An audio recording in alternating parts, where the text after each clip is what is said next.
It is my privilege to introduce our next speaker, so Dr. Barnabas Aspray.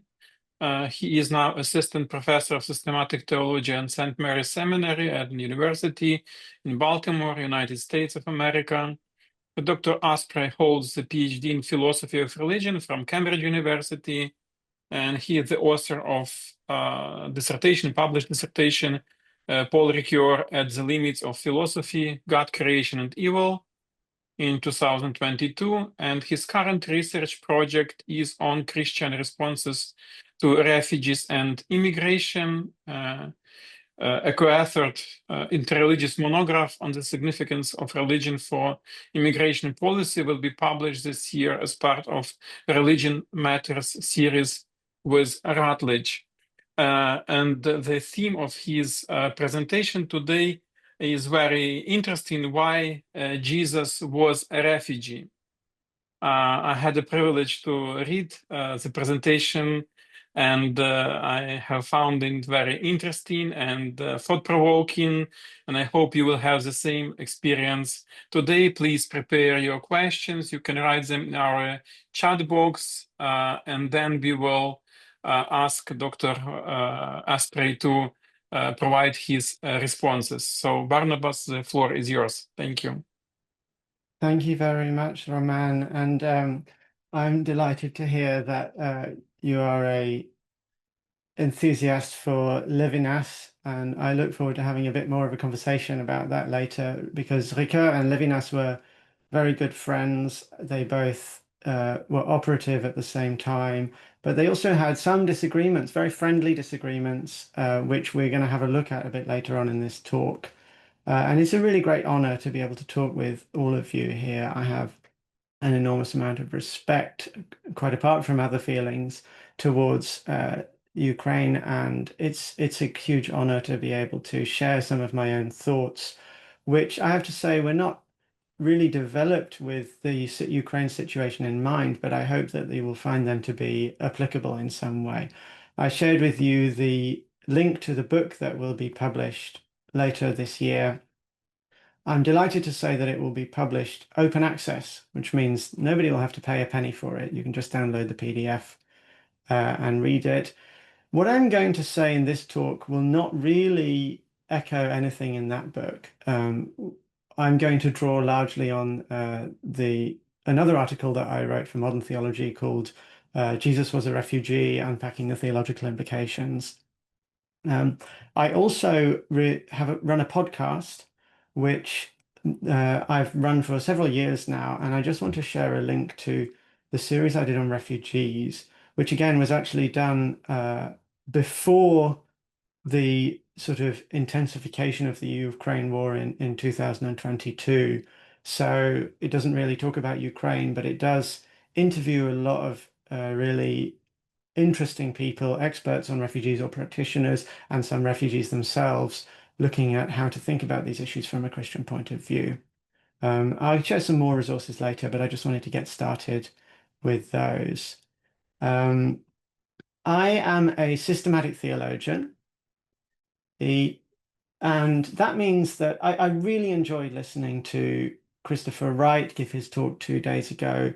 He was a fantastic expositor of everything that the Bible has to say, and the Bible has a huge amount to say about refugees and immigrants. And similarly, Daniel Carroll, I've long been an admirer of both of their work. And I'm going to draw a lot on the Bible as well in my talk. I'm going to spend a bit of time talking about philosophy, but I'm going to draw more on the Bible. But I just want to say I'm not going to repeat. Hopefully, I'm not going to just repeat all the same things that you've heard already with Chris Wright and with Daniel Carroll, because as a systematic theologian, I don't just stop with the Bible. I use the Bible as my primary resource, and I use philosophy as a resource, but it seems to me that systematic theology is tasked with providing an integral worldview about reality itself, about who we are and about who God is and about how God relates to us, that that makes sense of all the biblical material and connects all the different parts of the Bible to each other, and also connects the whole thing to everybody's life experiences. And immigrants and refugees, and also those of you who are not refugees or immigrants but are living in a situation of war, you have very particular life experience, which is actually more common in like throughout all of history and throughout the rest of the world than is often remembered. But it's an experience that gives you a unique perspective on the world, on the Bible, on God. And I just hope that some of my thoughts will help to awaken the value of that perspective and how it can give you a mission in the world to revive and to reawaken Christians to understand what their calling is and to understand themselves as people who don't belong in this world. You have a very unique calling. It's not a calling that you would necessarily have wanted or chosen, but then none of us choose our calling, right? That's just something that God assigns to us and entrusts to us. So let me just share my screen. Let me see. Slideshow. So you should see something which says, "May the words of my mouth and the meditation of my heart be acceptable in your sight, O Lord, my rock and my redeemer." That's my prayer for everything that I'm going to say in this talk. I hope and trust that it's helpful, valuable, correct, but I don't know. I entrust it to the Lord to filter, and my prayer is that the Lord will protect you from hearing anything that I have to say that is not right or helpful, and that He will allow me to speak words that are actually beneficial to all of you. So I'm talking about why Jesus is a refugee. Why this question? Isn't it obvious?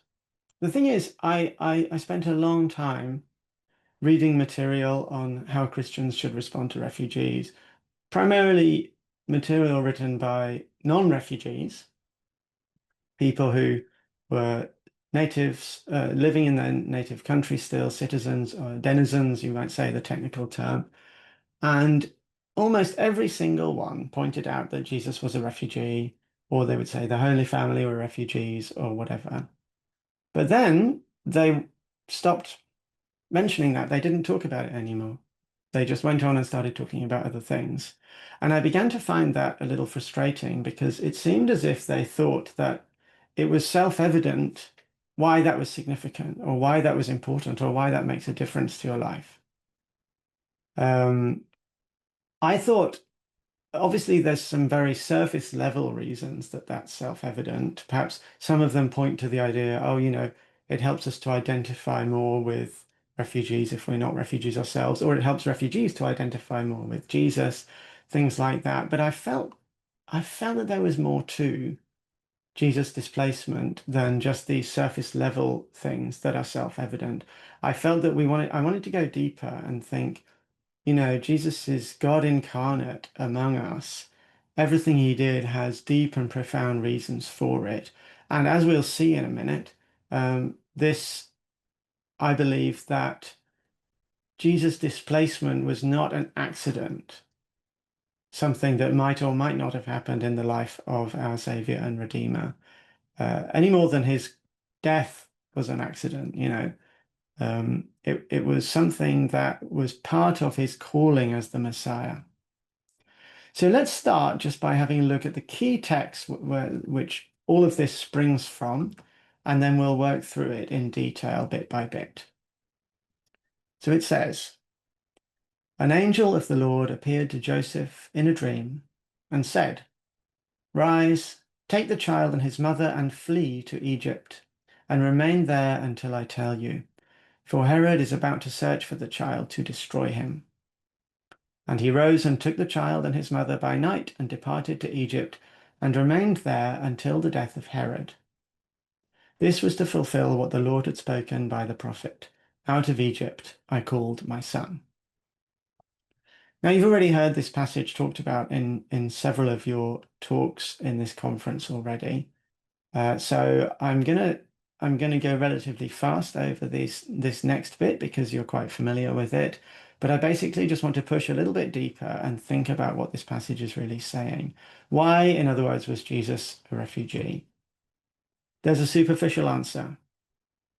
Herod wanted to kill the person who had been sort of prophesied to be the king, and so the family had to flee. That's an answer to the question why. But from a philosophical perspective, there's always lots of true answers to the question why. And one answer doesn't exclude the others. So let's think about another level of the question why. Why, from God's perspective, was Jesus displaced? Here's a few famous paintings of the Holy Family as refugees. It was a very prevalent theme throughout the Middle Ages that was constantly painted and reflected on. This is by Carpaccio, the flight into Egypt. See Joseph walking and Mary with the baby Jesus on a donkey. This is Joachim Patinier, Flight into Egypt. Patinier is one of the seminal landscape artists. You can see the beginnings. This is one of the first paintings that seeks to show a landscape sort of not just in the background, but something that you see as part of the painting. I'm not great at art criticism, but there's something about this painting that launches a trajectory of landscapes that becomes very prevalent a couple of hundred years later on. You can see the Holy Family there in the bottom, quite small, unusually small for these kinds of paintings. Here's one called Rest on the Flight into Egypt. You can see Joseph there, utterly exhausted and spent, leaning on the enormous pack that he's been carrying, and Mary is breastfeeding Jesus. This is a theme that just keeps coming up. The idea of the Holy Family as experiencing displacement is embedded throughout the tradition. It's not just something that you see in the Bible, and it's not just something that's become relevant in the last 20 or 30 years. It's always been an important topic in the Christian tradition. There's some more modern paintings as well, very, very fascinating paintings. Here's one by a Chinese Catholic painter, Ren Yifang. Early 20th century, also called The Flight into Egypt. And you can see here the Holy Family are depicted as Chinese refugees. Always these various depictions of the Holy Family as belonging to other nationalities really tries to push home the point. Here's another very recent one by a Latin American called Kelly Latimore, La Sagrada Familia. This was painted November 6th, 2016. Anybody know the significance of that date?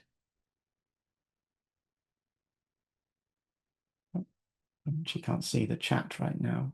Does anybody want to have a stab at the significance of that date?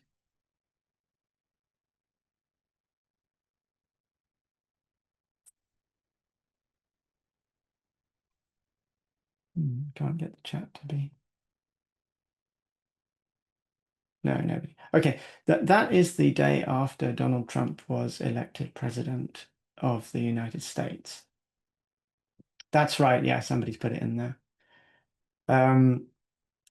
It was a painting emerging out of great anxiety and anguish for what was likely to happen to immigrants and refugees in the States. And it shows the Holy Family, this time looking like Latin Americans, in poverty, fleeing in the dark.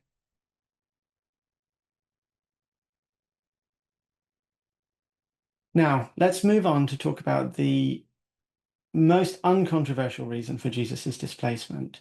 Matthew himself gives one reason why Jesus was displaced, and here it is. This was to fulfill what the Lord had spoken by the prophet, "Out of Egypt I called my son." So Jesus was a refugee, according to Matthew at least, to fulfill a prophecy. This means a couple of things straight away before we get any further. It means that Matthew sees this displacement as necessary, not as an accident or a sort of contingent feature of Jesus's life. He sees it as a necessary part of his role as the Messiah. Otherwise, there wouldn't be any prophecy for it to fulfill. This refugeehood was planned, was designed right from the beginning. It was part of God's ordained design for his son, just like the birth and the death of Jesus and all of those other major events. This was something that needed to happen in order for Jesus to be the Messiah, to be the Savior. But that doesn't really get us closer to answering the question, why was there a prophecy about it? Why was it necessary? And all those kinds of things. So we need to go a little bit further. The first thing we need to do is think about the prophecy itself.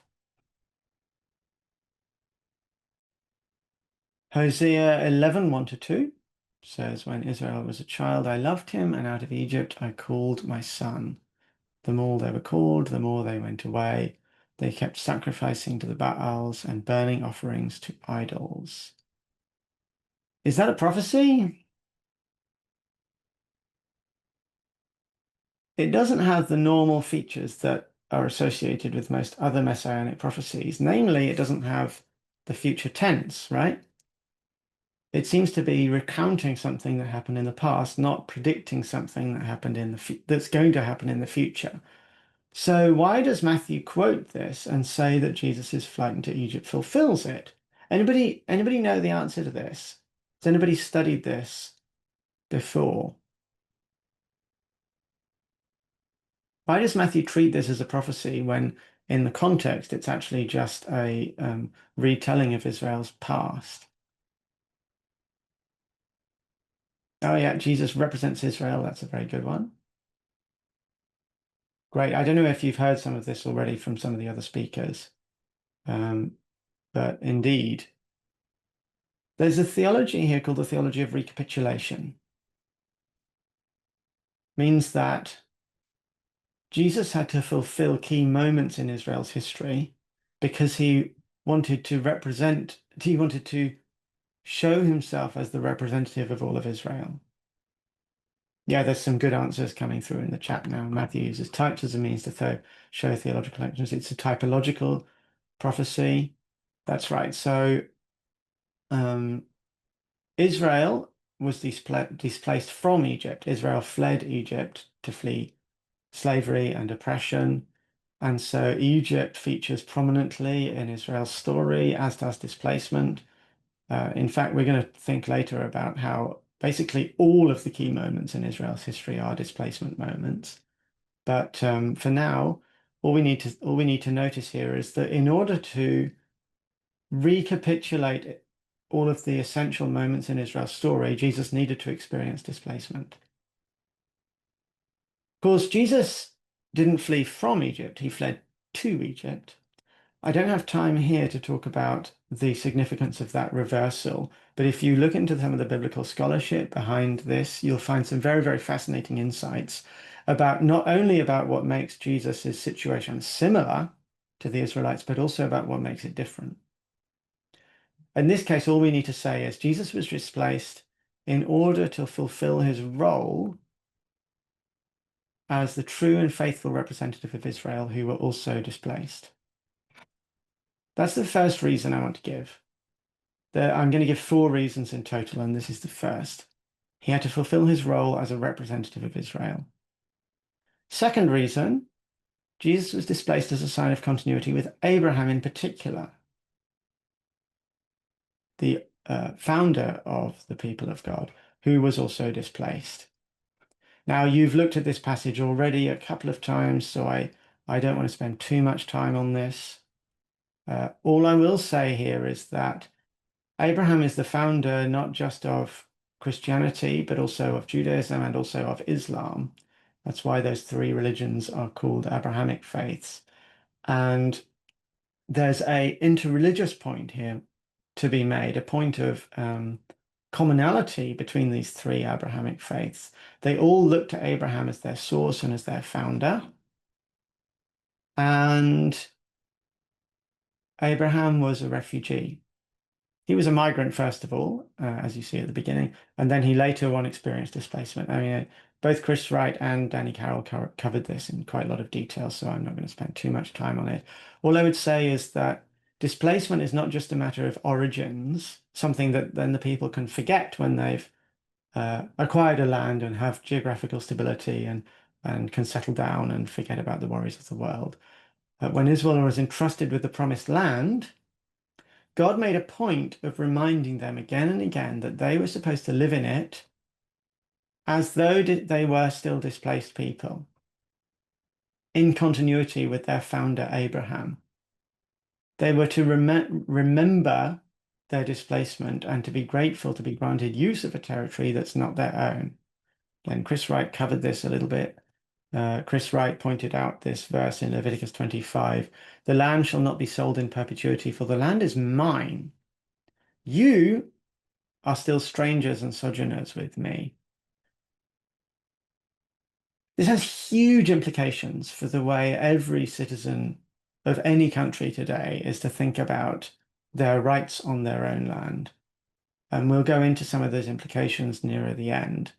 This is not just a sort of random comment. It's if we take this kind of verse seriously and try and apply it to modern day international politics, it can have explosive implications. But there is one possible objection, which is, didn't God give the land to the people of Israel? Wasn't the land a gift? Isn't there a whole big theology of gift and a whole big theology of land and of place involved here? Well, it all depends on what you mean by gift, really. So I'm going to draw on Chris Wright here, something that he didn't say in the talk a couple of days ago, but which I'm going to quote from his book. It's a really excellent book called Old Testament Ethics for the People of God. He points out here that the notion of gift and the notion of land is contingent. The verb natan, he says, normally translated to give, often has the more technical sense of assign, deed, transfer, convey when combined with the land. In other words, he says it was not just an arbitrary and unconditional gift, but a constituent grant that formed part of the total package of their relationship henceforth. Israel's enjoyment of the covenanted gift, therefore, demanded their reciprocal obligations to the covenanting giver. This meant that the land was still Yahweh's land. He retained the ultimate title of ownership and therefore also the ultimate right of moral authority over how it was used. All land still belongs to God. That was as true in Old Testament times as it is today. Any ownership of land that we might think of as ownership is contingent. It's more like trusteehood or stewardship. It still actually belongs to God, and our function and our role as God's people is to make use of the land in a way that is pleasing to its true owner.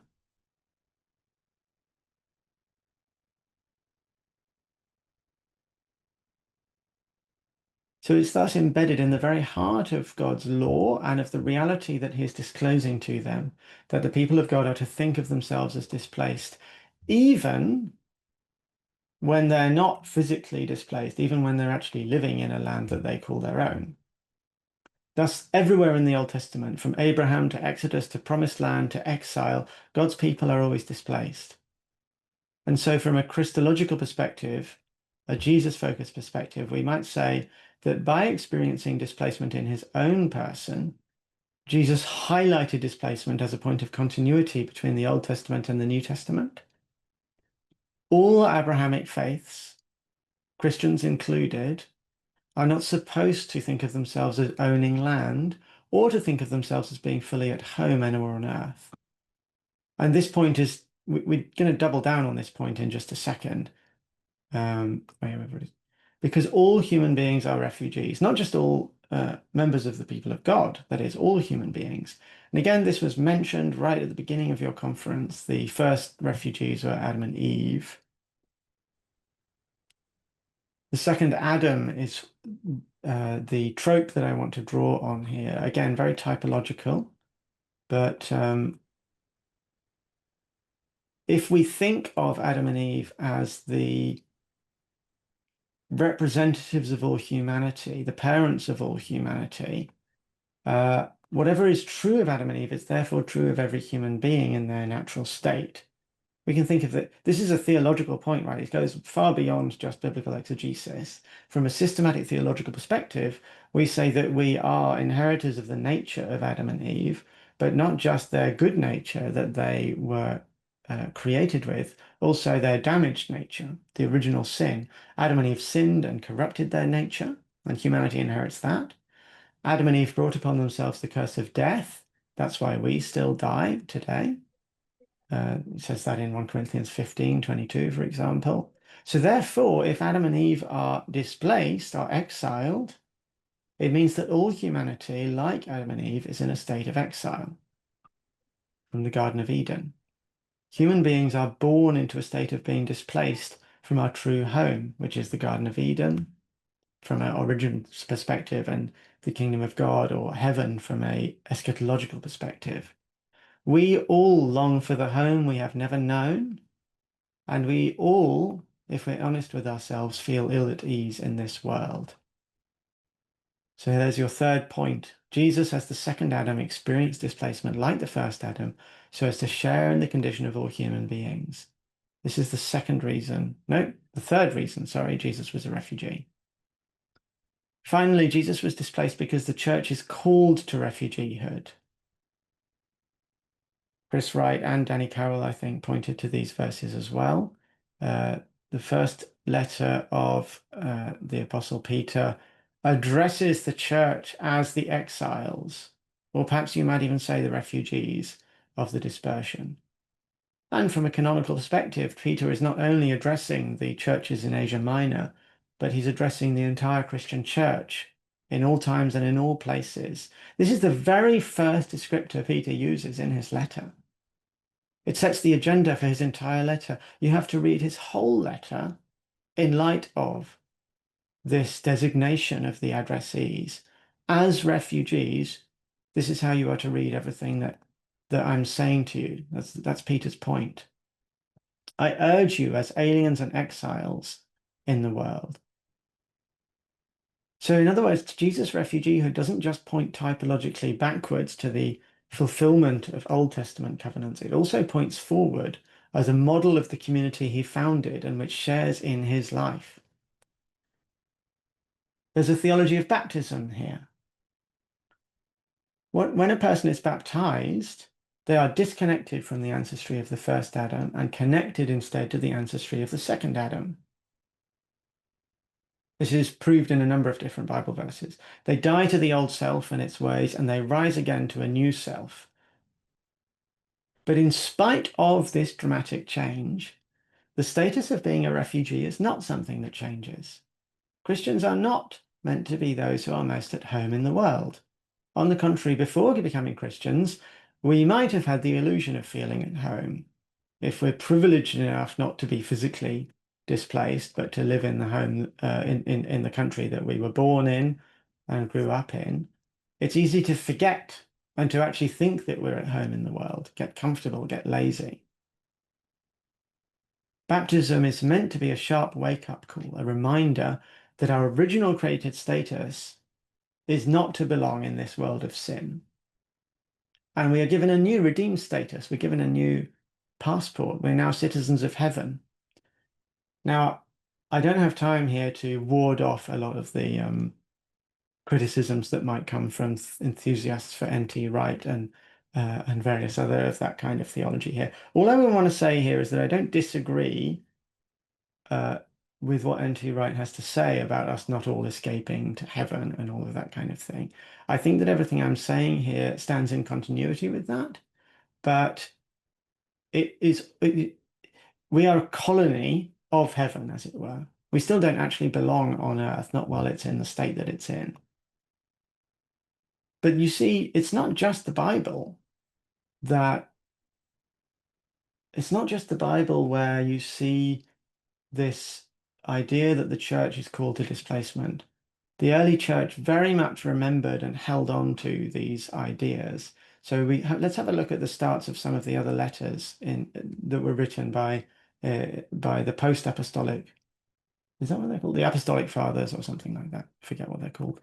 Look, here's First Clement. To the church of God which sojourns, you see that's the same Greek word that Peter's using, to the church of God sojourning at Corinth. And then epistle of Polycarp to the church of God sojourning at Philippi. Constant reminders at the very beginnings of these letters that the church of God is aliens and strangers. They are not meant to think of themselves as belonging where they are.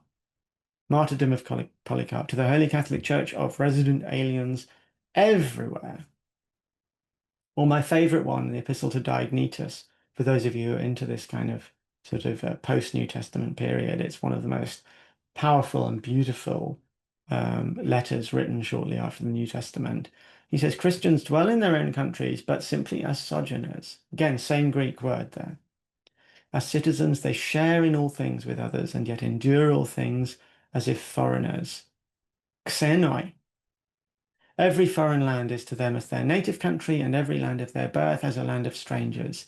They pass their days on earth, but they are citizens of heaven. The early Christians did not feel at home, partly because they were being persecuted.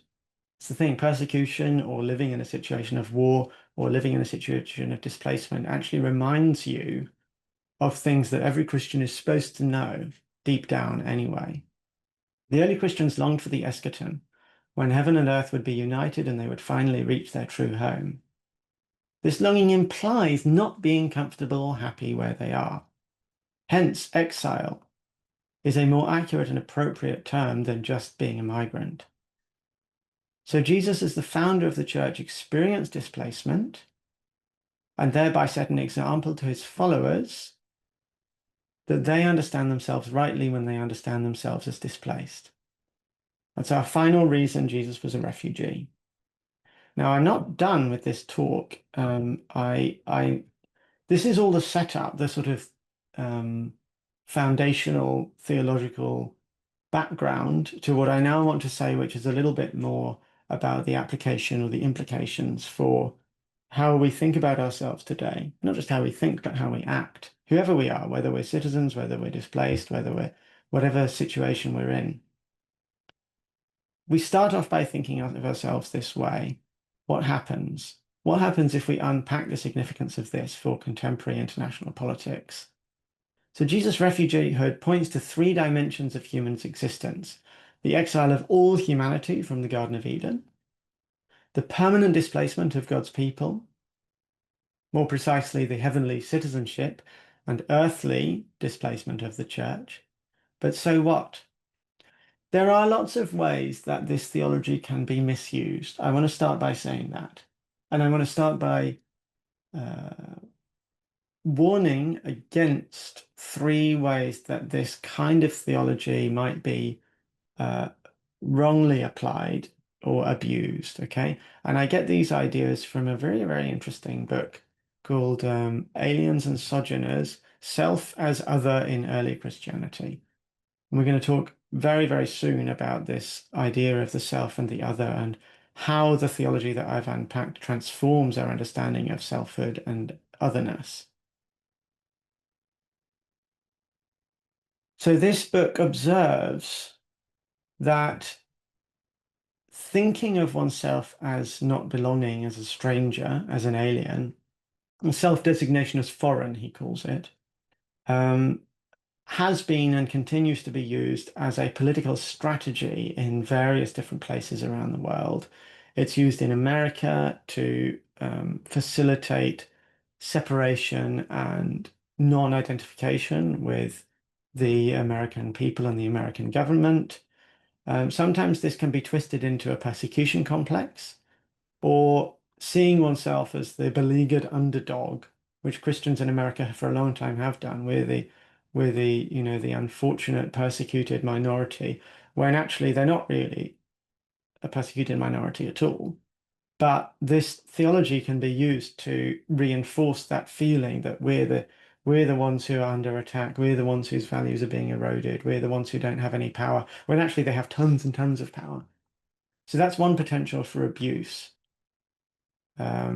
Another potential for abuse is to sort of level the playing field and say, well, if everybody is a refugee, then physical refugees don't deserve any more sympathy. Like, oh, let's just diminish the significance of physical displacement or of refugeehood. I don't want to suggest that. I'm suggesting, by the way, that our displacement is not just a metaphor. I know Daniel Carroll said yesterday that displacement is a metaphor for the Christian life. I don't quite agree with that either, because I think it's much more than a metaphor. I think what the Bible and what God through the Bible is trying to tell us is that it's not just a metaphor, it's actually our true spiritual state. But when I say the word spiritual, I don't mean less real. I don't mean this is sort of a Platonic point, really. Plato was the one who pointed out that actually it's the invisible things that don't change and are therefore more real than the visible things. Our displacement from the Garden of Eden, our displacement on earth, longing for our true home in heaven, those things are actually more real than anything that happens to us between birth and death on this earth. And that's worth remembering for everybody, whether you're suffering a great deal or whether you're living a life that is free of a great deal of suffering. That's something worth remembering. But to say that it's more real is not meant to detract from or ignore or sideline the trauma of physical displacement, what I will call physical displacement as opposed to real displacement. Physical displacement is still a huge trauma, just like living in a war zone is a huge trauma. And it's the job of the church to do everything it can to support and stand in solidarity with people who are experiencing that trauma.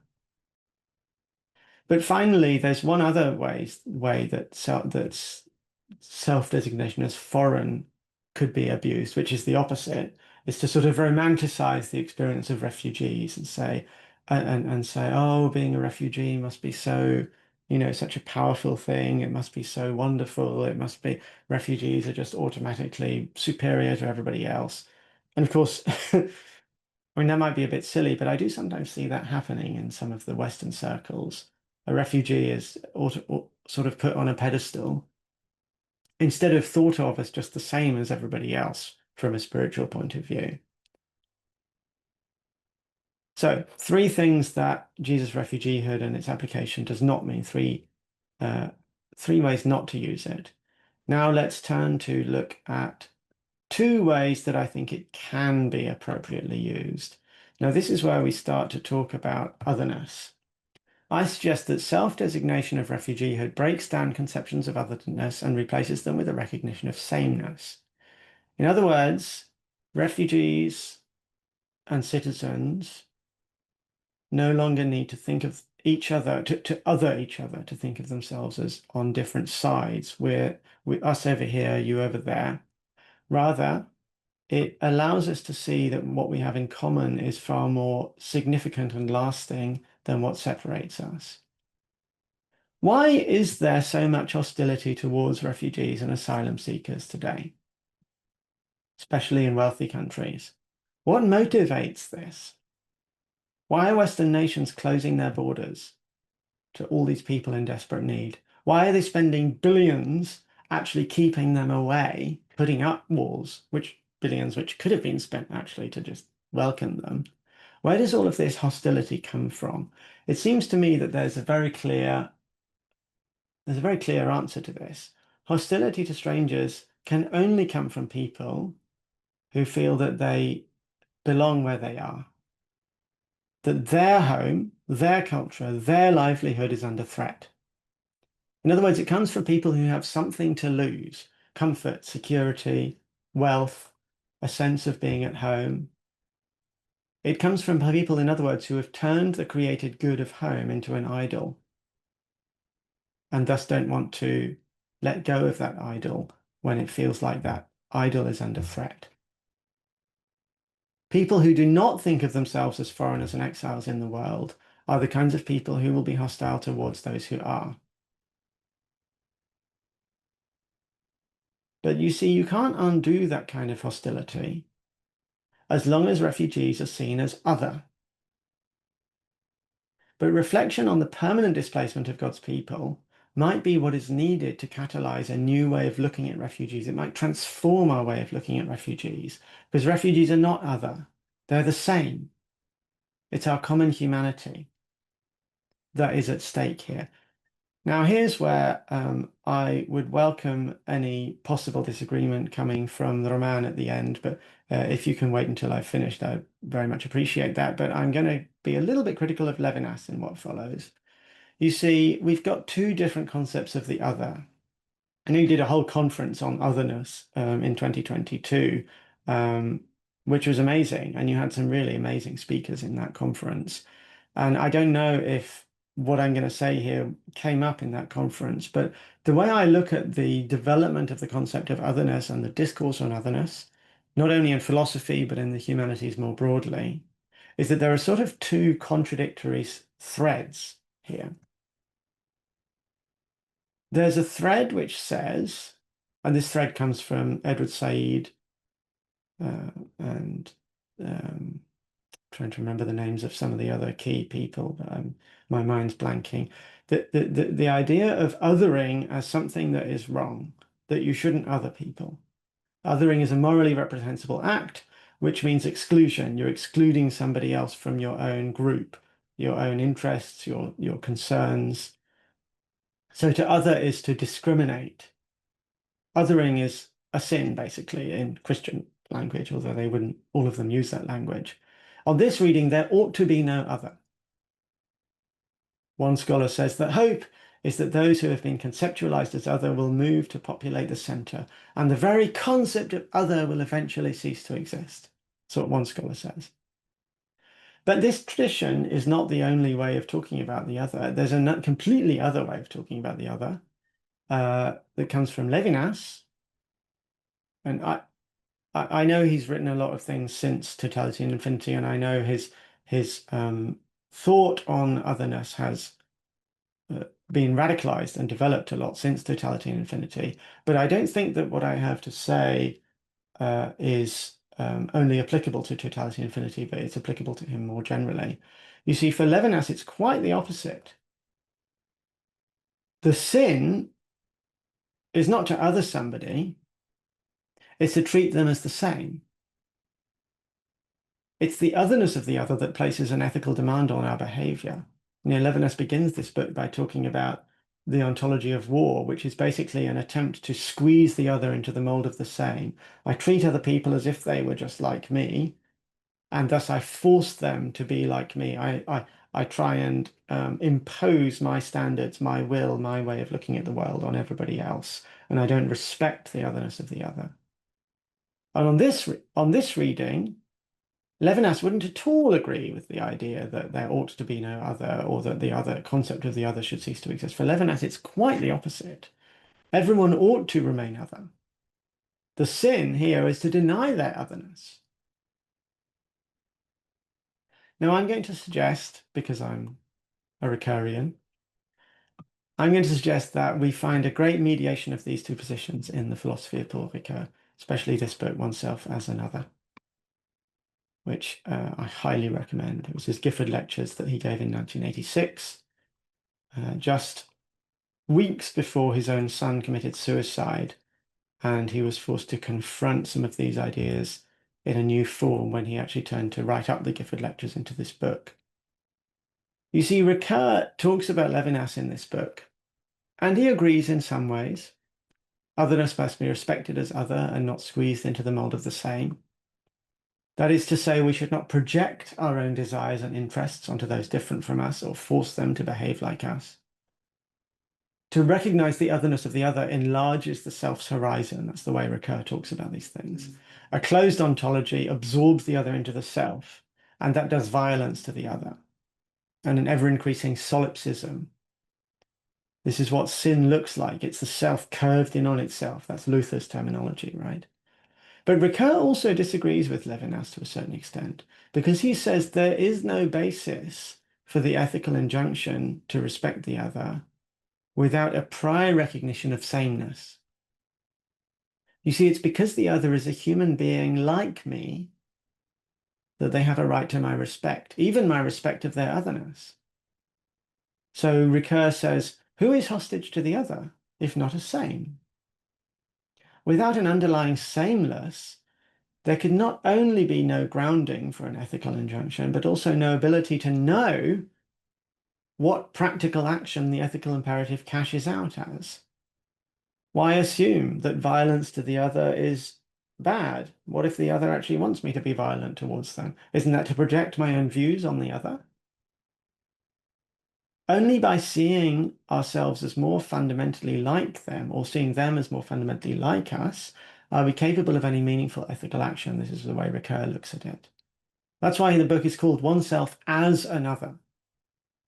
What really breaks down barriers is not just to respect the otherness of the other, but to see the reason for that respect as rooted in some common features, common image of God. He didn't say that because he was trying to write pure philosophy, but he certainly believed it. So following this Ricoeurian conception, we can see how a recognition of a prior sameness between citizens and refugees can be the basis for ethical action.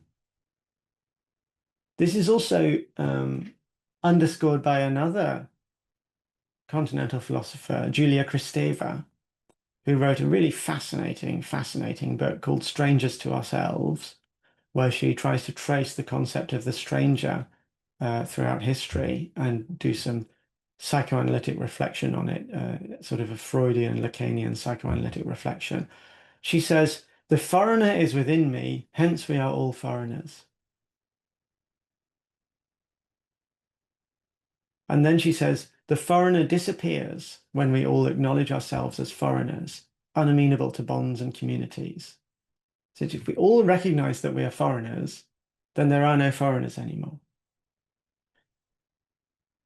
So a recognition of commonality between citizens and refugees ends up criticizing all of those ways of talking among Christians that depict refugees and immigrants as other, without a prior recognition of sameness. Now, I'm going to give one concrete example of this, but it is a really meaningful example, okay? This is some discourse that I found when reading refugee literature. The main sentence that I want to focus on is the sentence, "We have a problem." See that sentence there? That sentence appears in two books, the same identical sentence appears, not books, one book and one journal article. James Hoffmeyer is writing out into an American context. He has some very, very interesting things to say, pushing back against welcome of immigrants. The main thesis of his book there, which was published in 2008, the main thesis of his book is that the Hebrew word ger, of which you've heard a lot from Chris Wright and Daniel Carroll, that you should love them, that you should welcome them, that you should treat them the same, that only means a legal immigrant, not an illegal immigrant. And he argues that basically all of that stuff the Bible says about love and welcome of immigrants doesn't apply to illegal immigrants, to undocumented migrants. He doesn't say what you should do with undocumented migrants. Apparently, God doesn't really care what you do with them, at least the way the book seems to go. But he says at the beginning, "We have a problem." Who does he mean by we? He doesn't mean Christians. He just means Americans, basically. And that same sentence you see in Nigel Bigger, the Emeritus Regius Chair of Christian Ethics in Oxford. He starts his article, "We have a problem." Who does he mean? He means white British people. What is the problem? Mass immigration of people who are not white and not British. There's a real othering there of the kind that Edward Said the Edward Said style othering. We are the wealthy Western denizens, citizens, people who are at home. And the problem is those other people, those refugees, those immigrants, those illegal immigrants, whatever. They don't talk about what problems immigrants themselves might have. Perhaps they think immigrants don't have any problems. Or perhaps they don't care what those problems are. Either way, what they do care about is the problems that they themselves are experiencing, which is mass immigration. They don't seem to think of the immigrants themselves as a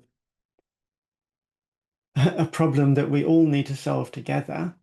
We all need to solve the problem of mass displacement by perhaps opening our homes and opening our borders a little bit more. That's not the way they're talking. So this is the language of people who think they own something. They think the land belongs to them and their kind. So one scholar puts it this way: the attachment of the Christian experience to the experience of migration, of having left home and family behind, is also used by a variety of New Testament traditions as a critique of false values and false security. Contrary to human wisdom, those who are comfortable in place, fortified with the security of land and possessions and food, are also in danger of delusion about ultimate reality. Delusion about ultimate reality. See, that's why it's worth saying that displacement is not just a metaphor for the Christian life, it's a reality. And again, both Chris Wright and Danny Carroll made much of this verse. You shall not wrong or oppress a resident alien, for you were aliens, you were Gerim in the land of Egypt. Danny Carroll said something interesting, though. He said the only reason you should love the stranger is because God does. But he seems not to have noticed that the verse he's drawing on then is actually Deuteronomy 10, isn't it? Where he says, God loves the stranger, giving them food and clothing. You are also to love the stranger. But in that very chapter of Deuteronomy 10, Danny Carroll didn't mention this. That chapter gives a reason to love the stranger, which is not because God does. The reason he gives to love the stranger, the reason Deuteronomy 10 gives to love the stranger, is because you were strangers in the land of Egypt. Now, who's reading that text? It's not just who's Moses talking to? It's not just the people who were actually exiled from Egypt. This text is enshrined in the Old Testament law. This text is going to be read by generations and generations of Israelites who have been settled and comfortable in their land for hundreds of years. And yet, what Moses and God through Moses wants the people of Israel to understand is that their identity is the identity of strangers, even when they're in their home country, even when they have a home and have had a home for ages. In other words, there's a reason to love the stranger is because I remember what it's like. And even if I haven't myself experienced displacement, my ancestors did. My people, as the people of God, did. And I need to hold on to that identity and hold on to that memory because it will transform the way that I live and the way that I think. Isn't it the whole problem these days is a forgetfulness of immigrant roots, a forgetfulness that America is a country of immigrants, for example? So that's one possible application of all of this language about Jesus being a refugee. There's another application that I want to turn to. Self-designation of refugee had transforms the idea of a Christian nation. Now, this draws on some of the much discussed topic at the moment, the topic of Christian nationalism. What do I want to say here? What is a Christian nation anyway? There's lots of different definitions that are out there. I'm actually going to skip over most of these definitions right now. A nation made up of Christians, a nation with Christian laws, a nation ruled by Christians. The list goes on. Lots of different definitions of a Christian nation. And of course, you really need to sort that out before you decide what you think about Christian nationalism. Part of the problem with the discourse on Christian nationalism right now is that everybody has a different definition of the term. And so what some people are saying is terrible and what other people are saying is great are not the same thing at all. But I do want to say this. If the church is a nation of refugees, then a Christian nation is by definition a refugee nation. Actually, in 2015, there was an attempt to produce a refugee nation. There was a movement. You can look it up on Wikipedia if you're interested, refugee nation. a growing movement that aimed to buy some islands, I think in around Indonesia, to buy some land from a large country and resettle the world's refugees on this island. And this was the flag. What I've got up there is the flag that was designed for the refugee nation. It's meant to evoke memories of the life jackets that refugees had to use in the boats. If a Christian nation was a race of refugees like this idea, then you'd at least hope that it didn't turn away refugees who sought entry. At least it wouldn't be able to do so without contradicting itself, since it's a nation of people made up of refugees. How much might national attitudes towards refugees shift if citizens saw their nation not as their original home, and if they saw themselves and refugees as having an underlying homelessness in common? And at least for democratic nation states, national attitudes are the basis for national policy. So if we want to transform national policy to be more compassionate and more welcoming and more supportive, then we have to start with national attitudes. And this is what this sort of in-depth biblical survey was meant to do. It's meant to transform national attitudes. I think I'm going to stop there for now because I think there's probably room for quite a lot of interesting discussion, at least I hope so. So shall we move on and have a general discussion about stuff? Yes, thank you, Dr. Aspray, for excellent presentation. Very thought-provoking, as I said, and very special at some aspects, very Recurian. You are really true Recurian, you know, always trying to mediate between analytical and continental hermeneutic and psychoanalysis, what was at heart of Ricoeur's work always. I recently read, I did a presentation about Ricoeur and his essay on an Ethos of New Europe, Ethos for New Europe. It's 1995-1996 essay where he wrote about how the ethos for New Europe can be developed. And when Richard Kearney, and both me and Xenia, we like Richard Kearney very much, he commented on Ricoeur and mentioned his heart always to mediate, to find some middle ground. So it was very interesting to see how you try in your work kind of to reconcile, to mediate those radical, sometimes different views, opposite views. So thank you for that work. We have some questions, but I will take advantage of being moderator for the session and dare to ask first question. When I was reading and listening now, your reasoning why Jesus was a refugee, and you provide those reasons because of his him recapitulating the story of Israel and others, and stories of the whole humanity being expelled from paradise. I was thinking, what would you say about idea of even more profound and fundamental situation of Jesus' displacement, of actually him becoming a human being, of his incarnation experience, to some degree voluntarily accepting this total change of mode of his existence. Well, that was his world anyway, but he was coming there as foreigner, a stranger, not just as a host. So just how would you elaborate or comment about that idea? Thank you. That's a really great question. Thank you. And it taps into a whole long debate that's gone on throughout the Christian tradition on the deepest reason for the incarnation, the deepest reason for God becoming human among us. And as I'm sure you know, there's two main traditions of thinking in the Christian tradition on that question. The most famous representative of one is Thomas Aquinas. Thomas Aquinas said the fundamental reason for the incarnation is sin, human sin. Jesus came as our savior.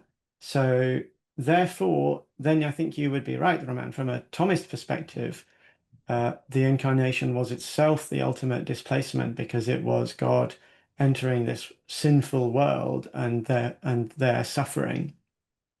There's another tradition, most famously represented by John Duns Scotus, the Scotist or Franciscan tradition, which suggests that even had there been no sin, the incarnation would have happened, that God would have become human in the person of Jesus, so that Jesus could dwell among us. Because from this tradition, they would say, well, look, the earth is God's home anyway.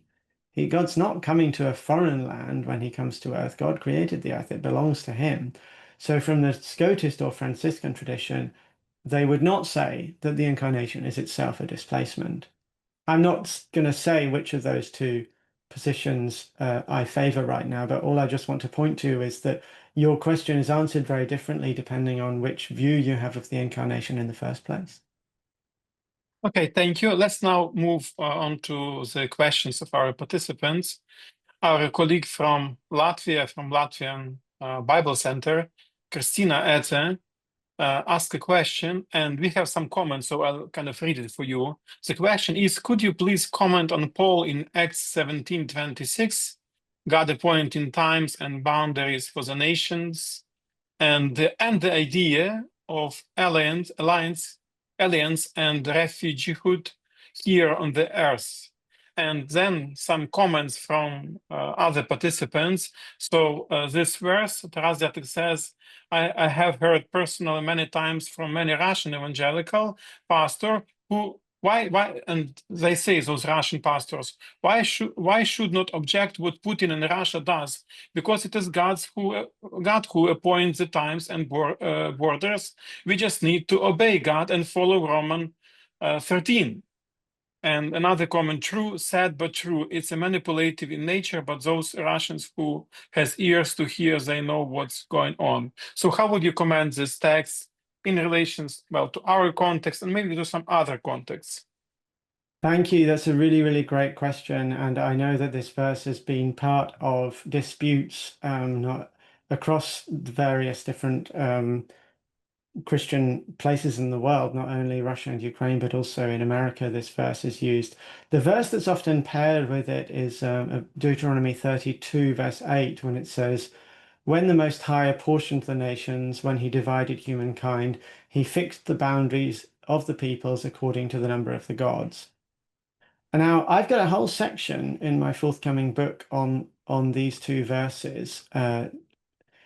Now, the book that's coming out in October, I don't give my own opinion in that book, because that's not the purpose of the book. It's to present all of the arguments that are there. So you'll see there's the arguments made by those who use this verse to argue that national borders are part of God's very design. But there's also, I've shown what some of the opposing side has to say about it. So one thing that is said is, is this verse meant to give divine approval to any national territories and borders that happen to exist right now, regardless of their history, regardless of what violent conquest may have been used to determine them? So there's a very, very excellent book by Matthew Gibney called The Ethics and Politics of Asylum, where he draws on this idea and says, what it actually ends up doing is it justifies retroactively the results of a historical process of carving up the world's territory between states that primarily has been achieved through violence.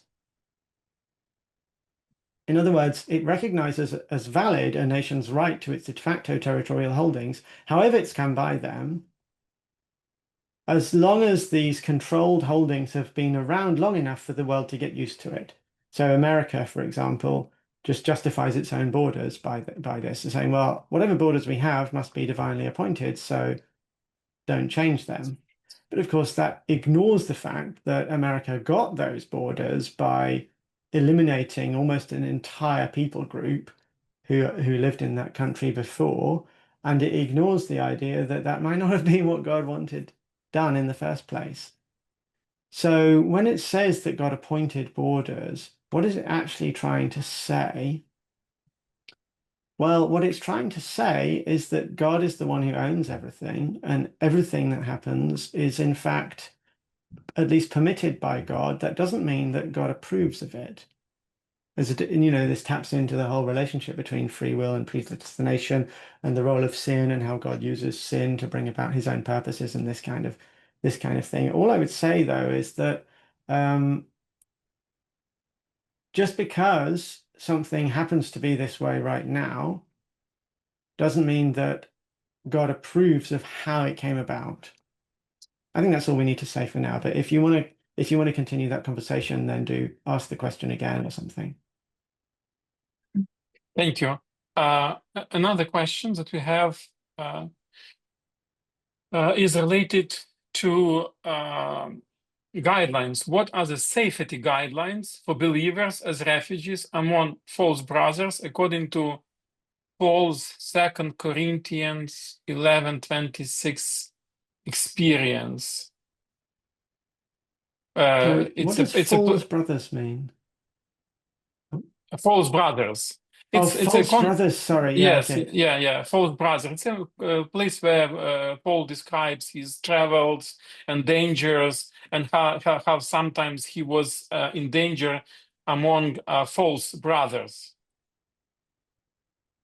I'm not quite sure what that question is getting at. Sergey, if you are here and if you speak English, maybe you can explain briefly your question. Yeah, no problem. Hi, brothers and sisters. Really appreciate your time and chance to join the meeting. So it's really amazing. So the question is about the measures that true believers can take or follow, being in a foreign land, not knowing any laws and culture and lots of other, very, very important things for the life, right? That are essential for the lives, and especially when they get into conversations with people who claim to be Christian, but they might be not Christians at all, as we see in Paul's life, right? So that's the question: if there are any guidelines what Christians could use, being abroad and trying to survive, So the guidelines to prevent what exactly? Harm, spiritual harm, because not everybody who claims to be Christian, they are Christians, right? So as just Russians doing now, lot spiritual harm as opposed to physical harm. It can be also. It can be there. It can have place also. But just maybe very simple idea. Many Ukrainian Christians moved to Europe, and sometimes, like when they would come, for instance, in Germany, there are already in Germany Russian-speaking churches. Yeah. And because many Ukrainians come from Eastern Ukraine, sometimes it's more convenient for them to come to the church. But then they would be silenced in the church, and they would be treated in the wrong way. And I know it very well from many experiences. So sometimes you are not allowed to even to mention about war. So if God healed you from disease, you can come and give a testimony witness. But if God saved you from Russian shelling, you are not allowed to talk in a church about that or to pray for your country. That is actually real life. This is so true. Many Christians here from any Baptist churches or whatever, any other Protestantic churches, they actually face those challenges every Sunday. So I know a lot of occasions when people simply being afraid to talk about the fact that they're from Ukraine. I can't tell you how many times I saw people just try to sit and be just there in church and not touch any sensible information or whatever. So this is difficult. It's difficult from practice. People have struggles. Yeah. So why I'm quoting Paul? It's because he actually were in the situation. So he was preaching gospel, right, in another land, but he somehow, I'm sure his life has a lot of things combined, but I'm sure that he had something, I guess, that he could use. So Yeah, the thank question, you. thank you Yeah, for I that. mean, I'm not sure I have any special wisdom on that question, because I don't think I have anything to say that wouldn't be common sense to everybody else. It just needs a great deal of wisdom. It needs courage, and it sometimes needs resistance, which may lead, if somebody feels called to speak out in spite of being told to be silent and to put things on the agenda that other people don't want on the agenda, that can itself be an act of resistance that might come at some cost. But it's not for us to judge whether those people are real Christians or not. That's not the point. If they are real Christians, then you'd hope that God would convict them to respond well if you do put up certain resistance and if you do put something on people's agenda. Yeah. But yeah. Yeah, we will move to next questions, but it's really a very difficult situation, and we can have a long discussion about that. But let's move to other questions. Let's see, maybe we'll have some time in the end of the session. So, very philosophical question, and I'm glad it's here. It's a question from Derrida, who wrote so much on philosophy of hospitality, especially in his late years, and both Ksenia, me, and a couple others here quite sometimes thought-provoked by Derrida work. So the comment is, Derrida says that hospitality is impossible without the notion of home. Yes, you need to own some place in order to invite someone somewhere. So there is a paradox. For hospitality to be, one must protect their home, or at least own the home. But protecting home as a private space from public intrusion turns into hostility toward intruders, which leads to xenophobia. So xenophobia, Derrida says, is in essence the attempt to defend one's home in order to make hospitality possible. That's one of paradoxes of hospitality. So how do we respond to this? How to deal with this? Where's this Derrida thing? Where do I find the source for that Derrida idea? Do you want to put it in the chat or something? I'd Yeah, just like to Ksenia can do say, this. yeah, Ksenia can do thank you. this. I think that was his comment also on Levinas ideas. So he had some lectures on Levinas, and I think that maybe 2 years ago, 1 year ago, there were published 2 volumes on hospitality. So maybe the participant, he quotes that he has other resources, but I read maybe 1 year ago, and he used the metaphor of home that we need to protect Derrida. Also like discussing like having some references to Levinas. So the place that in some way we need to protect, but at the same time, this is a place that accepts the other. Yeah, this is his other book, Adieu, Emmanuel Levinas, his lecture about Levinas also. Oh, okay, very good. Oh, fantastic. Thank you. I look forward to reading that. It's so Derridian, isn't it? He loves those paradoxes, and it's almost like he wants them to be unsolvable. He wants to put it in your face as some sort of impossible contradiction.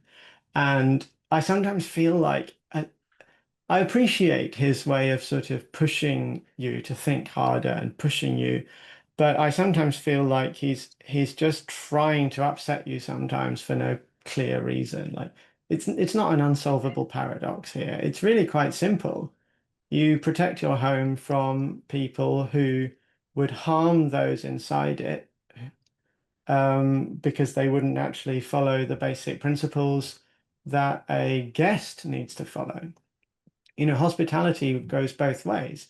The host needs to be a good host, and the host is not a good host if they shut the door on anybody who's in need or if they shut the door on a stranger. But the guest also needs to be a good guest. And if the guest flouts the rules of the host or just treats the house as if it belongs to them rather than the host, or if they start hurting the people in the home, then the host has every reason to kick them out. And this is enshrined all the way up to the UN. This is enshrined in the UNHCR law about refugees. A nation is required to grant entry to anybody who seeks asylum unless they have a record of terrorism, in which case the nation is not required to do anything.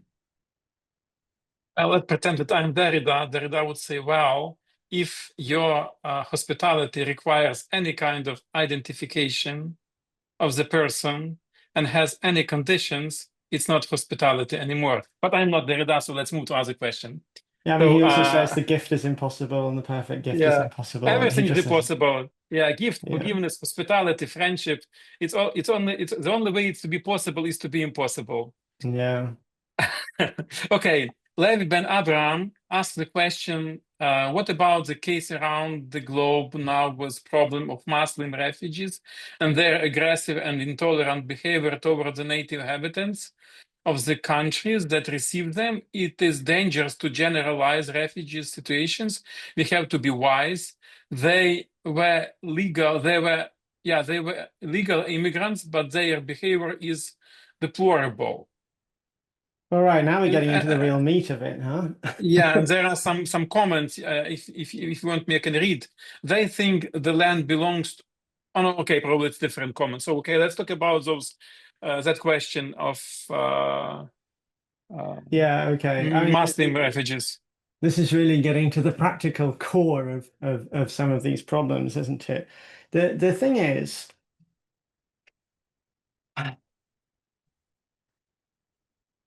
it's dangerous to generalize. I think that's exactly the most wise thing that comment points out, because it's dangerous for both sides to generalize. It's dangerous to say all Muslims have aggressive and intolerant behavior. And it's dangerous to say no Muslims ever have aggressive and intolerant behavior. It's dangerous to say both of those things. And it's also just false. You see, the picture that you have in your mind of how dangerous Muslims are is a picture that is given you by whatever news sources you are following, whether you're following right-wing news sources or left-wing news sources.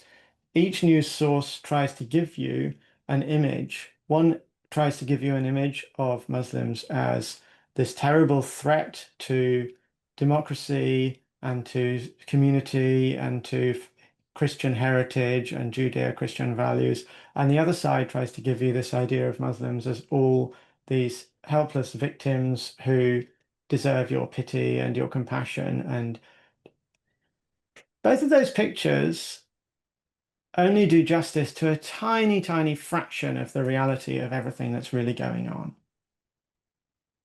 What's really going on is there's aggressive and intolerant behavior going on by every different kind of person on all sides, everywhere. And there are plenty of people of all different types of belief and religious persuasion who are actually really kind and good people. And if the world was full of those kinds of people, we wouldn't have any problems. So the problem with the way that this question is phrased is it makes Muslims sound like they are more of a problem than anybody else. And I would challenge the basis for that kind of a image. That's all I'm going to say for now. Mm-hmm. Okay, another question. There is a quote from your lecture. They think the land belongs to them. And then the question, what about indigenous people living in their land where they are a minority and the tendency to be overrun by illegal immigrants? At the same time, we are commanded to love our neighbor. And Christ asked the question, who is my neighbor? My question would be, what is the middle ground as Christians, theologians? There's a number of layers to that question.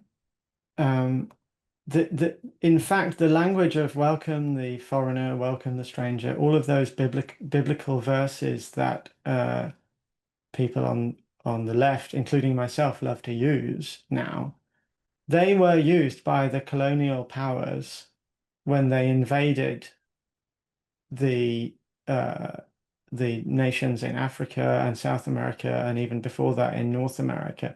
They were used as aggressive Bible verses to say, why aren't you as an African welcoming me as a wealthy white person? Why aren't you as a South American welcoming me? The Bible says you need to welcome me. And if you're not welcoming me, you're violating God's law. So I'm not saying that all of those verses have no possible misapplication. They do. And indigenous people living in their land when they're a minority, yeah, that's a serious concern. The indigenous people of North America, let's just put it this way. God had entrusted the land to them. That didn't mean it belonged to them, but it did mean that it was theirs to steward and to look after. And for a colonial power to come and seize that land and say, God's actually entrusting it to me, that violates the rights that God gave them in the first place. Does that help give some nuance to what I was saying there? Yeah. Yeah, I hope so. Another question from Nigeria.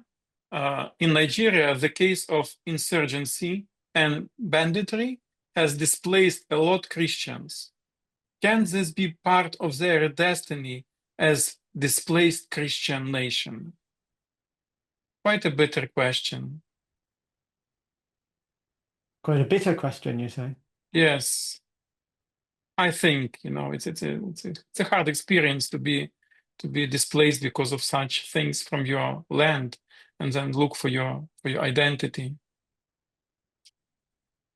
And the question is, can this be part of their destiny as displaced Christian nation? So probably there is such an interpretation.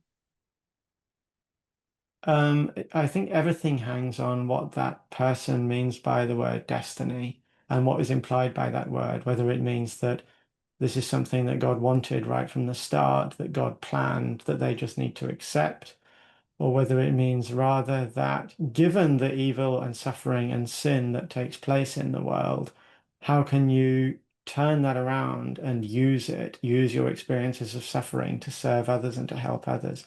So I think I'm not sure I can answer that question fully without an understanding of what the author of it means by destiny. Mm-hmm. As far as I see, John is here. John, if you're here, maybe you would comment briefly on this question.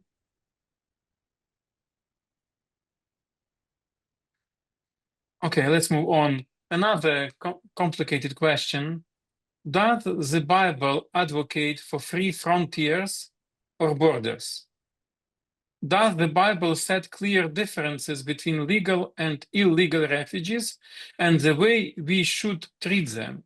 According to the Bible, the refugees who come to our countries should have the freedom to create their own laws and keep their own traditions, and not integrating into the countries that open doors for them. So that's a all the question. other questions, Okay. yeah, it's all of the questions. There's a lot of questions in there. It would take a long time to answer them all. Let me just share my screen. I forgot to share the last slide on my screen. Yeah. I recommend 4 books that are really, really excellent books that take this whole discussion deeper. But the one I want to point to right now is the one on the far right by Mark Glanville and Luke Glanville called Refuge Reimagined, Biblical Kinship in Global Politics. What makes this book so great is that it's written by 2 brothers, one of whom is a Bible scholar. Oh, you have it. Look at that. Have you read it? Yes. How do they answer that question about open borders? Do you remember? No. You don't remember. No. So they are very clear that open borders is not a biblical position and is not the logical entailment of everything that we've been talking about.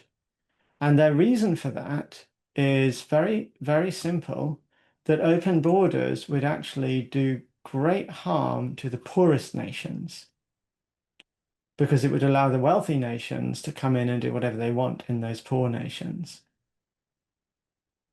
So none of this conversation is meant to imply that we should just get rid of borders. It is meant to imply that borders are there to protect the weak from the strong, rather than the other way around. Now, there's another question there. Does the Bible set clear differences between legal and illegal refugees? It doesn't. I could go into that in a great deal more detail, but I think I'm just going to leave that. the whole question of what to do with illegal immigrants. Where's the best place to go there? Let me look up a resource and I'll see if I can pull it up for you. You see what's on my screen there, the book on the far left by Glenn Buckner called Jesus the Refugee. Excellent book. Doesn't overlap at all with what I've just told you in my talk, but it has some very interesting stuff. Let me just see. He's written another article, which I'm going to try and put in the chat. Yeah, here it is. And this is the best article I've found on the question of illegal immigration. Basically, it calls out the idea that being an illegal immigrant is all you need to know. Let me go back. Where's this question? Yes. According to the Bible, the refugees who come to their own countries, should they have the freedom to create their own laws and keep their own traditions and not integrate into the countries that open doors for them? This is a very good question because it raises the problem of the difference between integration, assimilation, and segregation. Now, I can see I've only got 2 minutes left. Is that right? Yep. Okay, I'm going to say this super fast. Segregation is bad. The immigrants who come in should not just isolate themselves in their own communities and ignore the laws of the country that they come into. Assimilation is equally bad. Immigrants should not be expected to become exactly like the citizens. Integration is what we want. Integration is not a zero-sum game. Integration means that an immigrant can fully appreciate and respect the laws and the languages and the customs of the nation that they've gone into, while retaining their own distinctive identity and enriching the country that they've come into with all of the values that they bring. Yeah. Done. Yeah, thank you. And the last question. Oh, one more question. Yeah, could you share some ideas on how we could apply these insights you brought from a missionary perspective, more specifically for cross-cultural ministry? So maybe if you have some resources in mind, if you could just post them in a chat, or maybe just briefly refer to some work that our participants can later study. I can't think of anything off the top of my head. I'm sorry. I'm very passionate about cross-cultural ministry because I grew up as a missionary kid in Ecuador, actually. And I learned a great deal firsthand about how much it broadens your mind to encounter many different cultures all at once and to have to try and make friends in that context. But I'm sorry, I can't think of anything right now to just share, and we're out of time, so sorry. Yeah, well, school will continue for another couple of days. So whatever materials you would send to us, we would be glad to share with participants specifically on this topic of ideas of the relationship with immigrants in context of cross-cultural ministry. Thank you. Do I just email Ksenia if I have any other resources to share? Yeah. So thank you, Barnabas, for really a great lecture and wonderful discussion. And I hope you will have a chance to meet maybe at SBL if you are there in Boston this year. Yeah, well, either way, I hope this is just the beginning. I've really enjoyed being here and hearing all of your really insightful and forceful questions. And I hope this is just the beginning of a growing relationship, and I can still be involved with you guys more. Thank you all so much for the invitation. Yeah, thank you, dear Dr. Barnabas Aspray, for this amazing presentation, and thank you for accepting the call of the others. So when I send you an email, I also received an immediate response. So thank you for that, and thank you for your diligent preparation for this lecture.